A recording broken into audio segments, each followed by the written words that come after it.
നെറ്റിയിലേക്ക് ചിതറി വീണ മുടിയിഴകൾ മാടി ഒതുക്കിക്കൊണ്ട് നുണക്കുഴിക്കാട്ടി ചിരിച്ചുകൊണ്ടിരുന്നു അവൻ. നന്ദനായിരുന്നു അത്. മനയിലേക്കെത്തി. കാശി അകത്തേക്ക് കയറിയിരുന്നില്ല. നേരെ പോയത് ചാവടിയിലേക്കായിരുന്നു. അവിടെയുണ്ടായിരുന്ന കട്ടിലിൽ അവളെ കിടത്തിയ ശേഷം ഒരു മദ്യക്കുപ്പിയുമായി അവിടെയുണ്ടായിരുന്ന സോഫയിലേക്കിരുന്നു. ഇപ്പോഴും ബോധം വീണിട്ടില്ലായിരുന്നു പാർവതിക്ക്. ധരിച്ചിരുന്ന ചുവന്ന സാരി നനഞ്ഞു കുതിർന്നിട്ടുണ്ട്. കുറച്ചു കഴിഞ്ഞ് അവിടെ നിന്നും പോയ കാശി തട്ടുകടയിൽ നിന്ന് ഭക്ഷണം വാങ്ങിയാണ് വന്നിരുന്നത്. രാവിലെ മുതൽ പാർവതി ഒന്നും കഴിച്ചിട്ടില്ല, അത് തീർച്ചയാണ്. അവളെ തട്ടി വിളിച്ച് ആഹാരം കൊടുക്കാൻ ശ്രമിച്ചെങ്കിലും പരാജയമായിരുന്നു ഫലം. വേണ്ട എന്ന് വിചാരിച്ചെങ്കിൽ പോലും നനഞ്ഞ വസ്ത്രം ധരിച്ചുകൊണ്ടിരുന്നാൽ ഇനിയും പനി കൂടുമെന്നുള്ള ധാരണയിൽ കാശി പാർവതിയുടെ വസ്ത്രങ്ങൾ മാറ്റി ഒരു പുതപ്പ് കൊണ്ട് അവളെ മൂടി. ഉച്ച മുതലുള്ള മഴ മുഴുവൻ നനഞ്ഞ് നന്നായി പനി പിടിച്ചിട്ടുണ്ട് എന്നുള്ളത് തീർച്ച. വാങ്ങിക്കൊണ്ടുവന്ന ആഹാരം കാശിയും കഴിച്ചിരുന്നില്ല. വീണ്ടും അവൻ മദ്യപിക്കാൻ തുടങ്ങി. മദ്യം അത്രത്തോളം അവനെ മത്ത് പിടിപ്പിച്ചിരുന്നു. സമയം കടന്നുപോയിക്കൊണ്ടേയിരുന്നു. അങ്ങകലെ ആകാശത്ത് കാർമേഘം ഒഴിഞ്ഞുവെങ്കിൽ പോലും ചാറ്റൽ മഴ ഇപ്പോഴും പെയ്യുന്നുണ്ട്. അതല്പം വലുപ്പമായി ശക്തി ആർജിച്ചു വരികയാണ്. കാശി പതുക്കെ ആടി കട്ടിലിൻ്റെ അടുത്തേക്ക് വന്നു. ഒന്ന് നിൽക്കാൻ പോലുമുള്ള ത്രാണി കാശിക്കപ്പോൾ ഇല്ലായിരുന്നു. കാലിടറി പാർവതിയുടെ മുകളിലേക്കാണ് വീണത്. കഷ്ടപ്പെട്ട് കാശി എഴുന്നേൽക്കാൻ ശ്രമിച്ചു. പക്ഷേ അപ്പോഴാണ് അവൻ അവളുടെ മുഖം ശ്രദ്ധിച്ചത്. സീറോ ബൾബിൻ്റെ വെളിച്ചത്തിൽ അവളുടെ മുഖം പാൽ നിലാവ് പോലെ തിളങ്ങി. ആ പനിനീർ ചുണ്ടുകളിൽ ഒളിപ്പിച്ചു വെച്ചിരുന്നത് പ്രണയമോ? പ്രണയത്തിൻ്റെ അതിർവരമ്പുകൾ കടന്ന് പാർവതിയെ അറിയുകയായിരുന്നു കാശി അപ്പോൾ. പുറത്ത് ആർത്ത് പെയ്യുന്ന മഴയോടൊപ്പം കാശി പാർവതിയിൽ പെയ്തിറങ്ങി. തടുക്കാൻ ശ്രമിച്ചെങ്കിൽ പോലും അവൻ്റെ കൈക്കു മുന്നിൽ ആ പാവം പെണ്ണ് ഒന്നുമല്ലാണ്ടായിപ്പോയി. രാത്രിയുടെ 3-ാം യാമം കഴിഞ്ഞപ്പോൾ വിയർപ്പ് പൊടിഞ്ഞ രോമാവൃതമായ കാശിയുടെ നെഞ്ചിൽ തലവെച്ചുറങ്ങുകയായിരുന്നു പാർവതി. വർഷങ്ങൾക്ക് ശേഷമുള്ള ശാന്തമായ ഉറക്കം തൻ്റെ പാതിയോടൊപ്പം. രാവിലെ കാശി എഴുന്നേറ്റപ്പോൾ ബെഡിൽ പാർവതി ഇല്ലായിരുന്നു. പെട്ടെന്നാണ് ഇന്നലെ നടന്ന നിമിഷങ്ങൾ അവൻ്റെ ഓർമ്മയിലേക്ക് ഓടിയെത്തിയത്. കുറ്റബോധത്താൽ സ്വന്തം തലയിൽ അവൻ അടിച്ചുകൊണ്ടേയിരുന്നു.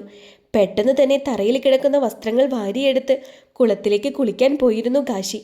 കുളി കഴിഞ്ഞെത്തിയപ്പോൾ അവിടെയൊക്കെ പാർവതിയെ നോക്കിയെങ്കിലും കണ്ടിരുന്നില്ല. അവസാനമായി അവൻ്റെ അന്വേഷണം ചെന്ന് അവസാനിച്ചത് മഞ്ചാടി മലയിലാണ്. അവിടെ ചെമ്പകവനത്തിന് ചുവട്ടിൽ പാർവതി ഉണ്ടായിരുന്നു. ഒന്നും മിണ്ടാതെ അവളുടെ അടുത്തേക്കിരുന്നു അവൻ. പാർവതി, താൻ എന്താ ഒന്നും പറയാതെ പോയേ?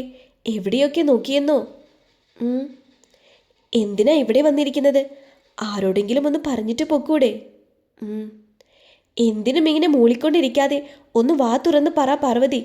സോറി, എനിക്കറിയാണ്ട് പറ്റിപ്പോയതാ, മറന്നു കള. അങ്ങനെയൊരു രാത്രി നമ്മുടെ ഇടയിൽ ഉണ്ടായിട്ടില്ലെന്ന് കരുത്. എടോ, ഇങ്ങനെ മിണ്ടാതിരിക്കാതെ. സോറി, ഒരാളും ചെയ്യാൻ പാടില്ലാത്ത തെറ്റാണ് ഞാൻ നിന്നോട് ചെയ്തത്, അതെനിക്കറിയാം. എന്തിനാ കാശിയേട്ട അങ്ങനെ പറയുന്നത്? നിങ്ങളെൻ്റെ ഭർത്താവല്ലേ. എനിക്കൊരു ദേഷ്യവുമില്ല. പാർവതി, നീയൊന്നും പറഞ്ഞു കൂട്ടല്ലേ. ഞാൻ എന്ത് പറഞ്ഞു കൂട്ടിയെന്നാണ് പറയുന്നത്? ഇത് വലിയ കാര്യമാക്കാനൊന്നുമില്ല പാർവതി. ഇതൊക്കെ എല്ലാവരുടെയും ഇടയിൽ സർവ്വസാധാരണമാണ്. ഒരു പുച്ഛച്ചിരി ചിരിച്ചുകൊണ്ട് പാർവതി കാശിയുടെ മുഖത്ത് നോക്കി. നിങ്ങൾക്ക് അങ്ങനെ ആയിരിക്കാം, പക്ഷേ എനിക്കങ്ങനെയല്ല. അഗ്നിസാക്ഷിയായി നിങ്ങൾ എനിക്ക് താലി ചാർത്തി. സ്വന്തമായി ഞാൻ ഇന്നലെ എല്ലാ അർത്ഥത്തിലും. നിന്നോട് കൂടുതലൊന്നും പറയാൻ എനിക്ക് വയ്യ. തെറ്റുപറ്റിപ്പോയി, അത്രയുള്ളൂ. പോവാം. പാർവതി കാശിയുടെ ഒപ്പം മലയിറങ്ങി. രാത്രിയിൽ ഉറങ്ങാൻ മാത്രമായിരുന്നു പാർവതി മുറിയിലെത്തിയിരുന്നത്. അവൾ എത്തുമ്പോൾ കാശി ഉറങ്ങിയിരിക്കും, അല്ലെങ്കിൽ ജോലിയിലായിരിക്കും. അങ്ങനെ 2.5 മാസം കൂടി അവരുടെ ഇടയിലേക്ക് കടന്നുപോയി. 2 മാസങ്ങൾക്ക് ശേഷം മുറിയിലെ കലണ്ടറിന് മുന്നിൽ നിൽക്കുകയായിരുന്നു പാർവതി. എല്ലാ മാസവും തന്നെ കാത്തുവരുന്ന ചുവന്ന പൂക്കൾ ഈ മാസം തന്നെ തേടി എത്തിയിട്ടില്ല. കലണ്ടറിൽ വിരലോടിച്ചുകൊണ്ട് ദിവസങ്ങൾ കൂട്ടുകയാണ് അവൾ. ചുണ്ടിൽ വിരിഞ്ഞ പുഞ്ചിരി പെട്ടെന്നാണ് അസ്തമിച്ചത്. വീണ്ടും ആ പുഞ്ചിരി അവളുടെ ചുണ്ടിൽ സ്ഥാനം പിടിച്ചു. പതിയെ ആ കുഞ്ഞു വയറിലേക്ക് അവളൊന്ന് തലോടി.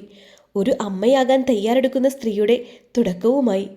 രാത്രി വൈകിയാണ് കാശി മുറിയിലേക്ക് എത്തിയത്. പാർവതി അവിടെ അവനായി കാത്തിരിക്കുന്നുണ്ടായിരുന്നു. കാശിയേട്ടാ. 2 മാസങ്ങൾക്ക് ശേഷമാണ് അവൾ തന്നെ ഒന്ന് വിളിക്കുന്നത് തന്നെ. അതേ ആശ്ചര്യത്തിൽ അവൻ അവളെ നോക്കി. എനിക്കൊരു കാര്യം പറയാനുണ്ടായിരുന്നു. എന്താ? ഞാൻ പ്രഗ്നൻ്റ് ആണ്. ഞാൻ പറഞ്ഞത് കേട്ടില്ലേ ഏട്ടൻ? കേട്ടു. പിന്നെ എന്താ ഒന്നും മിണ്ടാത്തത്? ഞാൻ എന്തിനാ മിണ്ടുന്നത്? പിന്നെ ഞാനിത് ആരോട് പറയാനാ? എന്നോട് പറയേണ്ട കാര്യമില്ല. ഈ വയറ്റിൽ കിടക്കുന്നത് എൻ്റെ തന്നെയാണെന്ന് എന്താണ് ഉറപ്പ്? ആ സമയം പാർവതിയുടെ കൈകൾ വായുവിൽ ഉയർന്നു താന്നിരുന്നു. ഡീ, ഒരക്ഷരം മിണ്ടിപ്പോവരുത്. നിങ്ങൾ ഇത്ര ദുഷ്ടനാണോ? സ്വന്തം കുഞ്ഞിൻ്റെ പിതൃത്വം വരെ നിഷേധിക്കുന്ന നീചൻ ആണെങ്കിൽ മതി. ഇനിയില്ല. ഈ കുഞ്ഞിന് അച്ഛനെന്ന് പറയാൻ ഒരു അവകാശി വേണ്ട. ഇനി അത് ജനിച്ച് അച്ഛൻ ആരാ എന്താ എന്ന് ചോദിച്ചാൽ എനിക്കറിയില്ല എന്ന് ഞാൻ പറഞ്ഞോളാം. എന്നാലും തൻ്റെ പേര് ഞാൻ പറയില്ല. ദിവസങ്ങൾ വീണ്ടും കടന്നുപോയി. പാർവതിയെല്ലാം മൂടി വെച്ചിരുന്നുവെങ്കിൽ പോലും പാർവതിയുടെ ശരീരം അതിനനുവദിച്ചില്ല. എല്ലാവരും അന്ന് തറവാട്ടിൽ ഒത്തുകൂടിയിരുന്നു. ഡാ, ഇതൊക്കെ നീ അറിയുന്നുണ്ടോ? എന്താ അമ്മേ, ഈ പെണ്ണിൻ്റെ വയർ ഇങ്ങനെ വീർത്തു വരുന്നത്? എനിക്കറിയില്ല. എന്നാലും കാശി ചതിച്ചു കളഞ്ഞല്ലോ. സത്യം പറയണം, എന്താടി നിനക്ക്? തമ്പുരാട്ടി, അത് മനസ്സിലായി. ചതിച്ചല്ലോ ദേവിയെ. അമ്മ ഇതറിഞ്ഞാൽ, മുത്തശ്ശി അറിഞ്ഞാൽ അവളെ കൊല്ലും അമ്മേ. എടാ കാശി, നീ പറ, എന്താ ഇനി ചെയ്യാൻ പോകുന്നേ?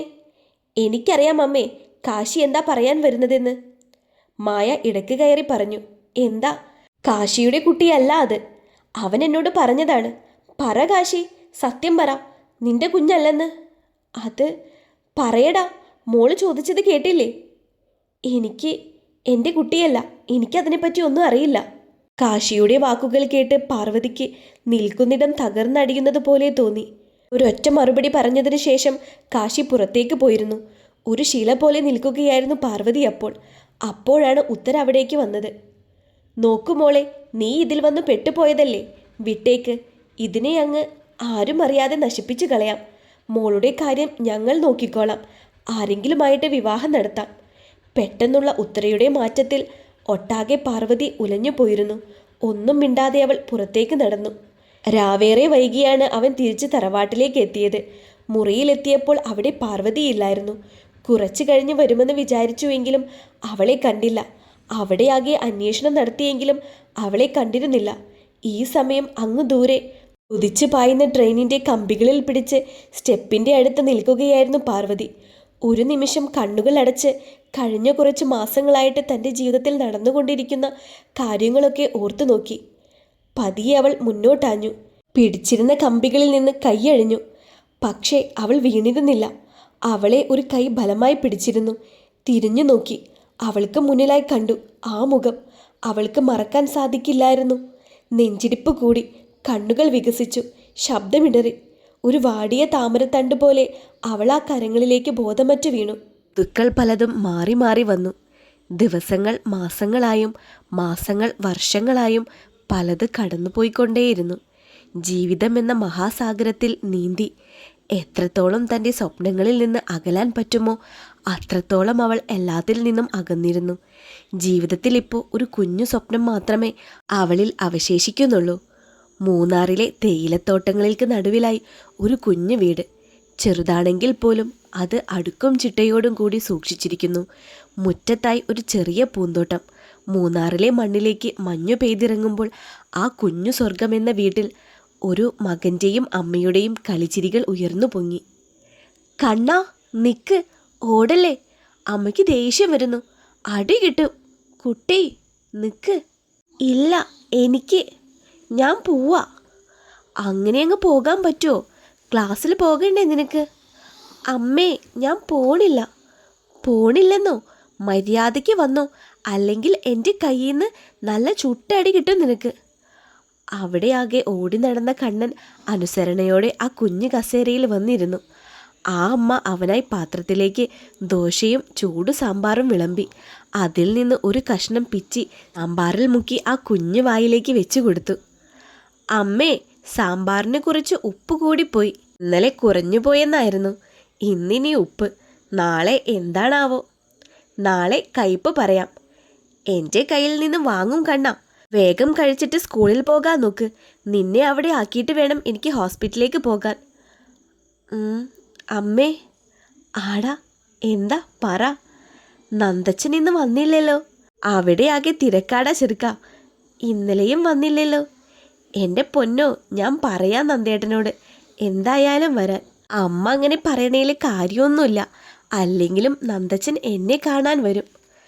അറിയാലോ, പിന്നെന്തിനാടാ? ദൈവമേ, സമയം 8 മണിയായോ? വേഗം റെഡിയാക്, ഞാൻ ബാഗ് എടുത്തു കൊണ്ടുവരാം. ക്ലോക്കിലേക്ക് നോക്കിക്കൊണ്ട് വേഗം ഇറങ്ങാൻ വേണ്ടി അവൾ ധൃതി കൂട്ടി. പാർവതി റെഡിയായി ബാഗും എടുത്ത് വീട് പൂട്ടി പുറത്തേക്ക് ഇറങ്ങിയിരുന്നു. ഈ 8 വർഷത്തിനിടയ്ക്ക് അവൾ ഒരുപാട് മാറിയിരുന്നു. എന്തു പറഞ്ഞാലും കേട്ടുകരയുന്ന പാർവതിയല്ല ഇപ്പോൾ. ജീവിതം എന്തെന്ന് പഠിച്ച കരുത്തായ ഒരു അമ്മയാണ്. പാർവതിയിൽ മാത്രമല്ല, രൂപത്തിലും അവൾ പഴയ പാർവതിയിൽ നിന്നും ഒരുപാട് മാറി മറിഞ്ഞിരുന്നു. ഡാ കണ്ണ, ടിഫിൻ ബോക്സ് എല്ലാം എടുത്തല്ലോ? എല്ലാം എടുത്തമ്മേ, ആദ്യം ഒന്ന് വാ. യൂണിഫോം അണിഞ്ഞ് കയ്യിൽ ടിഫിൻ ബോക്സിൻ്റെ ബാഗും തൂക്കി മുറ്റത്ത് നിന്നുകൊണ്ട് അവൻ പറഞ്ഞു. ഇതാണ് കണ്ണൻ. യഥാർത്ഥ പേര് ധ്രുവ്നാഥ്. ഒരു 3ാം ക്ലാസ്സുകാരൻ. മൂന്നാറിലെ തന്നെ പ്രശസ്തമായ KGH സ്കൂളിലാണ് കണ്ണൻ പഠിക്കുന്നത്. പാർവതിയെ പോലെയല്ല, അവൻ എന്തും ആരുടെയും മുഖത്തു നോക്കി തുറന്നു പറയുന്ന പ്രകൃതമാണ്. വീട്ടിൽ നിന്ന് നടക്കാവുന്ന ദൂരമേ ഉള്ളൂ സ്കൂളിലേക്ക്. തൻ്റെ മകൻ്റെ കയ്യും പിടിച്ച് പാർവതി വേഗം തേയിലത്തോട്ടത്തിൻ്റെ ഇടയിലൂടെ വഴിയിൽ കൂടി വേഗത്തിൽ നടക്കാൻ തുടങ്ങി. ഒന്ന് വേഗം വാ, സമയം വൈകി അമ്മേ. ആർക്ക്? എനിക്കാണ് സമയം വൈകിയത്. നിനക്ക് ക്ലാസ് തുടങ്ങാൻ ഇനിയും സമയമുണ്ട്. നീ എൻ്റെ കാര്യമൊന്ന് ഓർത്തു നോക്ക്. അതിന് ദേവമ്മ ഒന്നും പറയില്ലല്ലോ അമ്മേ. ഡോക്ടറമ്മ പറയില്ലായിരിക്കും, പക്ഷേ ബാക്കിയുള്ളവർ പറയുമല്ലോ. അമ്മ ഇത് ആരുടെ കാര്യമാ പറയുന്നത്? ഒന്നുമില്ലടാ. മനസ്സിലായി, ആ പൂതനയുണ്ടല്ലോ റോസി, അവളായിരിക്കും എൻ്റെ അമ്മയെ എപ്പോഴും വഴക്ക് പറയുന്നത് അല്ലേ? കണ്ണ, മിണ്ടാതിരി. ഇങ്ങനെയാണോ മുതിർന്നവരെ കുറിച്ച് പറയുന്നത്? പിന്നെ അമ്മയെ എപ്പോഴും കുറ്റം പറഞ്ഞ് നടക്കുന്നവരല്ലേ അവർ? നിന്റെ ചോദ്യങ്ങൾക്ക് മറുപടി തന്ന എന്നെ വേണം പറയാൻ. വേഗം വാ. കണ്ണൻ്റെ കയ്യിൽ പിടിച്ചുകൊണ്ട് തേയിലത്തോട്ടങ്ങൾക്കിടയിലുള്ള വഴിയിലൂടെ കടന്ന് റോഡിലേക്ക് ഇറങ്ങി. കുറച്ചുകൂടി നടന്ന് കണ്ണനെ സ്കൂളിലാക്കിയ ശേഷം പാർവതി നേരെ ഹോസ്പിറ്റലിലേക്ക് നടന്നു. വീട്ടിൽ നിന്ന് ഏകദേശം 10-15 മിനിറ്റ് ദൂരമുണ്ട് മഡോണ മെൻ്റൽ ഹെൽത്ത് ഹോസ്പിറ്റലിലേക്ക്. തലയുയർത്തി നിൽക്കുന്ന ഗേറ്റും കടന്ന് അവൾ വേഗം അകത്തേക്ക് നടന്നു. വേഗം സ്റ്റാഫുകളുടെ മുറിയിൽ ചെന്ന് വസ്ത്രം മാറി. അകത്തേക്ക് ചെന്നപ്പോഴേ കണ്ടു കോറിഡോറിൽ കൂടെ നടന്നു വരുന്ന ഡോക്ടർ റോസിയെ. ഒരു സ്ലീവ്ലെസ് ബ്ലൗസും വൈറ്റ് സിൽക്ക് സാരിയുമാണ് വേഷം. മുടി അലസമായി അഴിച്ചിട്ടിട്ടുണ്ട്. അധികം ഒരുക്കമൊന്നുമില്ല. നല്ല സുന്ദരി കുട്ടി. പക്ഷേ വാ തുറന്നാൽ എന്തുകൊണ്ടോ റോസിക്ക് പാർവതിയെ ഇഷ്ടമല്ല. തക്കം കിട്ടിയാൽ എന്തെങ്കിലും പറഞ്ഞ് അവളെ കുത്തി നോവിച്ചുകൊണ്ടേയിരിക്കും. ഈ ഹോസ്പിറ്റലിലെ ഡോക്ടറാണ് റോസി. കയ്യിലായി ഒരു വൈറ്റ് കോട്ടും സ്റ്റെതസ്കോപ്പും പിടിച്ചിട്ടുണ്ട്. പാർവതിയുടെ മുന്നിലെത്തിയതും റോസി ഒന്ന് നിന്നു. സമയം എത്രയായി? അത് റോസി ഡോക്ടർ, കുറച്ച് താമസിച്ചു. ഇതാണോ കുറച്ച് താമസിക്കുന്നത്? മോനെ സ്കൂളിൽ വിടാനുണ്ടായിരുന്നു, അവനെ ആക്കാൻ. അങ്ങനെ കുട്ടിയും കുടുംബവും ഒക്കെ ഉള്ളവർക്ക് ജോലി റിസൈൻ ചെയ്ത് വീട്ടിലിരിക്കണം. അല്ലാതെ ജോലിയും ചെയ്യാതെ കാശ് വാങ്ങി ആൾക്കാരെ പറ്റിക്കരുത്. റോസി മാഡം, ഇനി ആവർത്തിക്കില്ല. അല്ല, ഞാനിത് ആരോടാ പറയുന്നത്? കുട്ടിയും കുടുംബമോ? കുട്ടിയുണ്ട്, കുടുംബം നിനക്കില്ലല്ലോ. മാം, സത്യമല്ലേ ഞാൻ പറഞ്ഞത്? നന്ദനെ കറക്കിയെടുത്തല്ലേ നീ ഇവിടെ കയറി പറ്റിയത്? വരുമ്പോൾ വയറ്റിൽ കിടന്ന കൊച്ച് ആരുടെയാണെന്ന് ആർക്കറിയാം? മാം, മര്യാദക്ക് സംസാരിക്കണം. ആർക്കാടി മര്യാദയുള്ളത്? ഞാൻ പറഞ്ഞു തന്നാൽ മതിയോ റോസി? പെട്ടെന്നാണ് അവിടേക്ക് ഒരു കയ്യിൽ സ്റ്റെതസ്കോപ്പും പിടിച്ച് നന്ദൻ അവിടേക്ക് വന്നത്. നന്ദ, ഞാനത്. നിന്റെ ന്യായങ്ങൾ എനിക്ക് കേൾക്കേണ്ട റോസി. നീ പറഞ്ഞതൊക്കെ ഞാൻ കേട്ടു. ഇവൾക്ക് കുടുംബമില്ലെങ്കിൽ നീ ഉണ്ടാക്കി കൊടുക്കുമോ അത്? ഇത് എൻ്റെ ഹോസ്പിറ്റലാണ്. ആരൊക്കെ താമസിച്ചു വന്നാലും പോയാലും ഞാൻ വേണം അതൊക്കെ ചോദിക്കാൻ. അല്ലാതെ നീയല്ല. നീ ഇവിടത്തെ വെറും ഡോക്ടർ മാത്രമാണ്. കേട്ടല്ലോ, പൊക്കോ. അവർ രണ്ടുപേരെയും നോക്കി റോസി വേഗം തൻ്റെ റൂമിലേക്ക് നടന്നു. പാർവതിയെ നോക്കിയൊന്ന് ചിരിച്ച ശേഷം നന്ദൻ അവിടെ നിന്നും നടന്നകന്നു. രക്ഷപ്പെട്ടല്ലോ എന്നോർത്ത് പാർവതി സ്റ്റോർ റൂമിൽ ചെന്ന് തുടയ്ക്കുന്ന മോപ്പും ഒരു ബക്കറ്റിൽ വെള്ളവും എടുത്ത് വാർഡിലേക്ക് നടന്നു. സ്ത്രീകളുടെ വാർഡിലെ തറ തുടയ്ക്കാൻ തുടങ്ങി. പെട്ടെന്നാണ് അവിടേക്ക് ഒരാൾ എത്തിയത്. പാർവതി? ആ, നീയോ? ഞാൻ തന്നെയാണ്. എന്താടി താമസിച്ചത്? കണ്ണനെ സ്കൂളിലാക്കാനുണ്ടായിരുന്നു. അതാണ് നീ താമസിച്ചത്. പൂതനയുടെ മുന്നിൽ പെട്ടോ? പിന്നെ പെടാതെ നന്ദേട്ടൻ വന്നാ രക്ഷിച്ചത്. നന്ദേട്ടൻ വന്നോ? ഞാനൊന്ന് നന്ദേട്ടൻ്റെ ക്യാബിൻ വരെ ഒന്ന് പോയിട്ട് വരാം. ഡി, നീ വെറുതെ ചൊറിയാൻ ചെല്ലല്ലേ. എന്താ മോളെ പ്രശ്നം? ഈ രാധു നന്ദനെ കൊണ്ടേ പോകൂ. അതെന്താ? അതെന്താ, ഒരു നേഴ്സ് ഡോക്ടറെ പ്രേമിച്ചുകൂടെ? പ്രേമിക്കാം, നീ ചെല്ല്. ഇത് രാധു, ഹോസ്പിറ്റലിലെ നേഴ്സാണ്. കൂടുതലൊന്നും പറയണ്ട. നമ്മുടെ ഡോക്ടർ ചുള്ളനെ വളച്ചെടുക്കാൻ നടക്കുകയാണ്.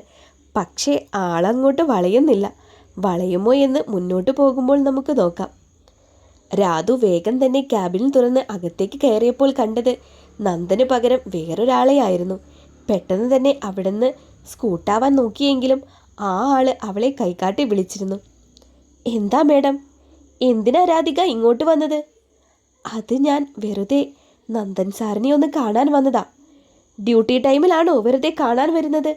അല്ല, എനിക്കൊരു ഡൗട്ട് ചോദിക്കാനായിരുന്നു. എന്താ ഡൗട്ട്? എന്നോട് ചോദിച്ചോ, ഞാൻ പറഞ്ഞു തരാം. അത് ഞാൻ സാറിനോട് ചോദിക്കാം. എന്നോട് ചോദിച്ചോ? എന്തായാലും 45 വർഷം എക്സ്പീരിയൻസ് ഉള്ള ഡോക്ടറല്ലേ ഞാൻ. അത് പിന്നെ മാഡത്തിനോട് ഈ ഡൗട്ട് ചോദിക്കാൻ പറ്റില്ല. അതെനിക്കറിയാം.